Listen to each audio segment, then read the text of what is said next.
7वें episode की शुरुआत होती है कैप्टन बगी से, जिसने अपने कटे हुए हाथ से मेयर की गर्दन पकड़ी होती है। इतने में लूफी आके उसका कटा हुआ हाथ दूर कर देता है और मेयर को बचा लेता है। फिर हमें दिखाया जाता है एपिसोड का नाम है एपिक शोडाउन, स्वॉर्डमैन ज़ोरो वर्सेस एक्रोबैट काबाजी। लूफी अपना डायलॉग बोलता है कि मैं तुम्हारे पिछवाड़े पे लात मारूंगा और उसका कटा हुआ हाथ छोड़ देता है। कटा हुआ हाथ जाता है वापस कैप्टन बगी के पास और वापस उसके हाथ से जुड़ जाता है। कैप्टन बगी बोलता है कि तेरी ये सब बोलने की हिम्मत कैसे हुई, अभी मैं तेरे को बताता हूँ। इतने में जो मेयर होता है वो गुस्से में आ जाता है और कैप्टन बगी की तरफ भग लेता है। और फिर जो लूफी होता है वो उसके सर पे जोर से वार करता है और सर को दीवार से भिड़ा देता है। जो मेयर होता है वहीं पे बेहोश हो जाता है। नामी होती है बड़ा तेज से चिल्लाती है और बोलती है कि ये सब करने की क्या ज़रूरत थी। तो लूफी बोलता है कि वो उसके रास्ते में आ रहा था और पीछे से ज़ोरो बोलता है कि अच्छा हुआ तुमने इसको बेहोश कर दिया, वरना ये बुड्ढा वैसे भी उसके पास मरने ही जा रहा था।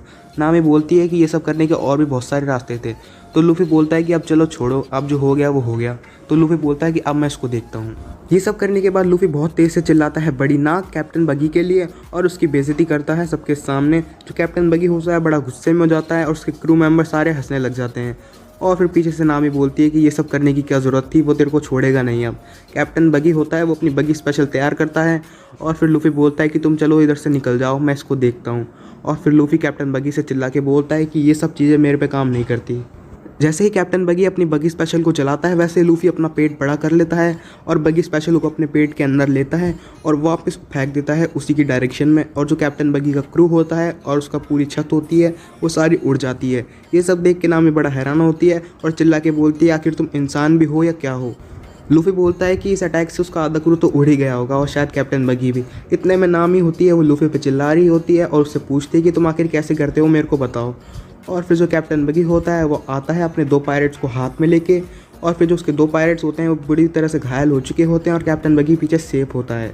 ये देख के नामी बोलती है कि उसने 2 पायरेट्स को शील्ड की तरह इस्तेमाल किया खुद को बचाने के लिए। और फिर हमें दिखाया जाता है मोजी जो कि जिंदा है और बोलता है कि यहाँ पे क्या हो रहा है। और जो मोजी होता है वो लूफी को देख के बड़ा हैरान होता है और कैप्टन बगी से बोलता है कि यही है वो बंदा, इससे बच के रहना, ये रबर पर्सन है, अपने हाथ पैर बड़े कर लेता है। ये देख के जो नामी बोलते हैं क्या तुम ये सब कर सकते हो। तो लूफी अपने चेहरा खींच के दिखाता है और बोलता है ये देखो। इतने में एंट्री होती है एक नए बंदे की जो मोजी का शेर हाथ में लेके आ रहा है, एक हाथ से उठा रखा है। और जो मोजी होता है वो इस बात को देख के बड़ा गुस्सा होता है कि उसने उसके शेर की क्या हालत कर दी है। वो बोलता है कि उसने सब अटैक से बचने के लिए किया। तो फिर जो मोजी का शेर होता है वो बड़ा बेहोश होता है और कुछ नहीं कहता। ये बात सुनकर जो मोजी होता है वो बड़ा गुस्से में आके बोलता है कि मैं तेरे को बताता हूँ। फिर वो जो बंदा होता है वो मोजी की एक लात मार के उसको उड़ा देता है और वो उड़ता उड़ता जाता है लूफी के पास और लूफी होता है वो भी उसकी एक लात मार देता है और दीवार पे जाके वो मोजी होता है वो बेहोश हो जाता है। वो बंदा आता है कैप्टन बगी के पीछे खड़ा होता है और बोलता है कि मेरे को मौका दीजिए अब। तो कैप्टन बगी बोलता है चलो अपना एक्रोबैट डांस दिखाओ इन सबको। और फिर जो वो एक्रोबैट होता है वो अपनी एक पहिए की साइकिल निकालता है और भागता है लूफी की तरफ। और जैसे ही वो लूफी पर अटैक करने वाला होता है अपनी तलवार से, वैसे ही ज़ोरो उसके आगे आ जाता है और बोलता है कि अगर तुम तलवार से लड़ते हो तो मेरे से पहले लड़ो। असल में उस बंदे का नाम होता है काबाजी और काबाजी बोलता है कि वो बड़ा खुशकिस्मत है जो जीते जी वो ज़ोरो को देख पाया और से उसे लड़ाई करने का मौका मिलेगा उसके साथ। और काबाजी देखता है फिर ज़ोरो का गहरा घाव और काबाजी बोलता है कि तुम इसके साथ लड़ाई करोगे। ज़ोरो बोलता है कि इसको मत देखो, बस तुम लड़ाई करो। काबाजी बोलता है ठीक है, आज मुझे तुम्हें मारने का मौका मिल ही जाएगा। तो कैप्टन बगी के जितने भी पायरेट्स होते हैं वो सारे सर्कस वाले अटैक इस्तेमाल करते हैं। इसलिए जो काबाजी होता है वो ज़ोरो से बचने के लिए तलवारबाजी के बीच में आग उगल देता है उसके मुंह पे और जो उसके गहरे घाव होते हैं वहाँ पे एक ज़ोर की लात मारता है। ये देख रहे होते हैं नामी और लूफी। जो नामी होती है वो बोलती है कि वो चीटिंग कर रहा है, वो उसके घाव पे मार रहा है और तलवारबाजी के बीच में आग उगल रहा है। ज़ोरो बोलता है कि उसको जो करना है वो कर ले पर उससे नहीं जीत पाएगा। और फिर जो काबाजी होता है वो धुएं में से आता है और वापस ज़ोरो के गहरे घाव पे लात मारता है। ये सब देख रही होती है नामी। वो गुस्से में आके लूफी से बोलती है कि पायरेट सच्ची में बहुत गंदे होते हैं, तुम कुछ उसकी मदद क्यों नहीं कर रहे हो, बस खड़े खड़े देख रहे हो। और फिर जो काबाजी होता है वो अपनी तलवार लेके भगता है ज़ोरो के पास और बोलता है कि अब तू हार चुका है। ज़ोरो हो जाता है खड़ा और जो काबाजी होता है वो घुसा देता है ज़ोरो के पेट में अपनी तलवार। पीछे से नामी चिल्लाती है कि ज़ोरो आराम से उसके तलवार को डॉज कर सकता था पर उसने नहीं किया। और जो काबाजी होता है वो घाव कर देता है ज़ोरो के पेट में। और फिर जो ज़ोरो होता है वो बोलता है कि अब मैं तेरे को दिखाऊंगा तुझ में और मुझ में क्या डिफरेंस है। और फिर जो नामी होती है वो देख रही होती है और जो लूफी होता है वो बोलता है कि ज़ोरो तू बहुत कूल लग रहा है, ऐसे ही करता रहे। ज़ोरो बोलता है कि आज तक वो किसी से भी नहीं हारा जिन जिन लोगों ने तलवारबाज कहा है अपने आप को। फिर चिल्ला के काबाजी बोलता है कि वो तेरे से नहीं हारेगा और जो तेरा घाव है वो तेरा एक अच्छा बहाना बनेगा तेरी हार का। ज़ोरो काबाजी से बोलता है कि अगर वो तेरे जैसे इंसान से हार गया, वो भी ऐसे छोटी मोटी खरोचों के साथ, तो उसका नाम बाउंटी हंटर ज़ोरो नहीं।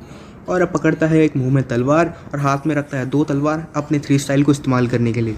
जो नामी होती है वो लूफी से बोलती है कि मुझे पायरेट्स की लड़ाई में कोई इंटरेस्ट नहीं है, मैं जा रही हूँ कैप्टन बगी का बहुत सारा खजाना लूटने के लिए।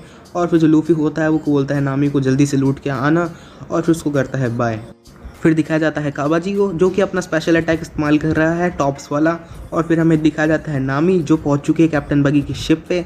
फिर दिखाया जाता है ज़ोरो को, जो कि अपने तलवार से जितने भी उसके सारे टॉप्स हैं उसको काट रहा है। और फिर जो काबाजी होता है वो अपनी तलवार की मदद से बहुत हवा में ऊपर उछलता है और तलवार से ज़ोरो पे वार करने ही वाला होता है। जो पीछे से कैप्टन बगी का कटा हुआ हाथ होता है ज़ोरो को पकड़ने के लिए आ रहा होता है। ज़ोरो इस बात से बहुत गुस्सा होता है कि वो अनफेयर लड़ाई कर रहे हैं। कैप्टन बगी के कटे हुए हाथ पे लूफी रख देता है पैर और बहुत ही डरावनी स्माइल देके बोलता है कि दूर रहना ज़ोरो से उसकी फाइट के बीच में।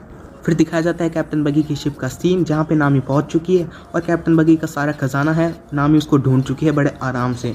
और फिर दिखाया जाता है कि नामी पकड़ी जा चुकी है और पीछे से एक पायरेट उस पर तलवार रख देता है। फिर नामी होती है वो पीछे घूम के देखती है कि ये तो बस एक शराबी पायरेट है जिससे खड़ा भी हुआ नहीं जाना, और उसको डंडे से करती है डाउन। फिर उसको खजाने के बक्से में से मिलता है ग्रैंड लाइन का चार्ट और उसको चार्ट को अपने पास रख लेती है नामी। फिर हमें सीन दिखाया जाता है ज़ोरो और काबाजी का।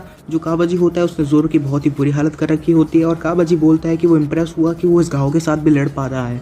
और फिर जो काबाजी होता है वो ज़ोरो पे अपनी तलवार से अटैक करता है। इतने में जो ज़ोरो होता है अपना स्पेशल अटैक करता है जिसका नाम है ओनीगिरी। ज़ोरो का जो अटैक है ओनीगिरी नाम का, ये बहुत ही ताकतवर है। जैसे ही ज़ोरो अपना अटैक करता है ओनीगिरी, वैसे ही जो काबाजी का सीना होता है वो बिल्कुल अजीब तरीके से कट जाता है और काबाजी वहीं पे मर जाता है। काबाजी को हराने के बाद जो ज़ोरो होता है वो वहीं पे सो जाता है और लूफी से बोलता है कि बिल्कुल आवाज़ नहीं आनी चाहिए, अब उसको थोड़ी देर आराम करने दिया जाए। जो लूफी होता है वो बोलता है कि ठीक है तुम थोड़ी देर सो लो जब तक मैं इनको देखता हूँ। फिर हमें नामी का सीन दिखाया जाता है जो बोलती है कि उसने खजाना लूट तो लिया है पर उसे जल्दी से आइलैंड छोड़ कर जाना पड़ेगा इस खजाने को लेके। फिर हमें दिखाया जाता है जो कैप्टन बगी है वो लूफी के सामने खड़ा होता है। कैप्टन बगी बोलता है कि वो लूफी को ख़त्म करने के बाद जाएगा ग्रैंड लाइन, और फिर लूफी बोलता है कि वो भी वहीं जाना चाहता है। और फिर बोलता है क्यों जाना चाहता है, तो फिर लूफी बोलता है कि उसको पायरेट्स का राजा बनना है। ये सब बातें सुनने के बाद जो कैप्टन बगी बोलता है कि तेरी ये बातें और ये तेरी टोपी मेरे को दिला रही हो उस लाल बाल वाले आदमी की याद। और फिर जो लूफी बोलता है कि लाल बाल वाला आदमी तुम जानते हो उसको। और फिर जो कैप्टन बगी बोलता है कि मैं जानता भी हूँ और नहीं भी जानता। और कैप्टन बगी बोलता है कि पर अब ये जानने के लिए अब तू नहीं बचेगा। और कैप्टन बगी अपने पकड़ता है हाथ में बहुत सारे चाकू और अपना हाथ अलग करता है और अपने हाथ की चक्री बना के लूफी की तरफ फेंक देता है। जो लूफी होता है वो अपना हाथ बड़ा करके उसके अटैक को डॉज कर देता है।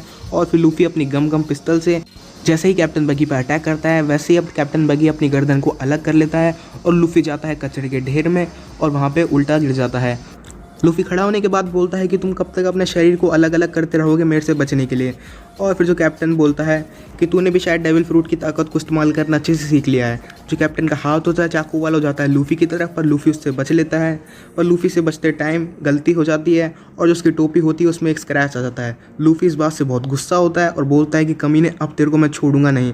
असल में जो लूफी की टोपी होती है वो हल्की सी कट जाती है और लूफी जाता है गुस्से में उसकी तरफ और बोलता है कि तेरे को अब इसकी चुकाना पड़ेगा। फिर लूफी को याद आता है कि कैसे शैंक्स ने उसको टोपी दी थी और उसने कसम खाई थी कि वो दुनिया का नंबर 1 पायरेट बनेगा, पायरेट का राजा बनेगा। और फिर उससे बोलता है कि इस टोपी के पीछे इसकी पूरी एक हिस्ट्री है। जो कैप्टन बगी होता है वो लूफी की बिना बात सुने लूफी पे अटैक कर देता है और जो कैप्टन बगी का कटा हुआ हाथ होता है चाकू वाला वो घुसता है डायरेक्ट लूफी की टोपी में और लूफी की टोपी में हो जाते हैं 3 छेद।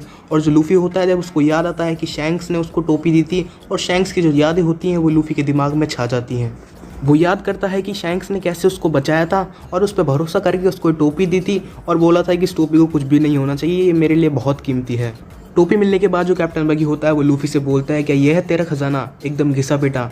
और फिर जो कैप्टन बगी बोलता है कि मेरे को ये दिलाता है किसी एक बंदे की याद। और फिर जो चिल्ला के बोलता है कि तुम जानते भी नहीं हो ये शैंक्स की टोपी है उस महान इंसान की। और फिर जो बोलता है कि मेरे को लगा ही था ये शैंक्स की टोपी है। और फिर उस पर गुस्से में आके उसको नीचे पटक देता है और लूफी बोलता है क्या तुम शैंक्स को जानते हो। और जो कैप्टन बगी बोलता है कि हाँ मैं जानता हूँ, मैंने उसके साथ ट्रेनिंग ली है और मैं और वो एक साथ ही पहले काम करते थे। ये कहने के बाद जो कैप्टन बगी होता है वो लूफी की टोपी को कुचल देता है और फिर लूफी होता है भगते हुए उसके पास जाता है और बोलता है कि शैंक्स एक महान आदमी था। उससे बचने के लिए जो कैप्टन बगी होता है अपनी गर्दन अलग ही कर रहा होता है। इतने में जो लूफी होता है वो उसके अटैक कर देता है और कैप्टन बगी बच नहीं पाता और वहीं पे गिर जाता है।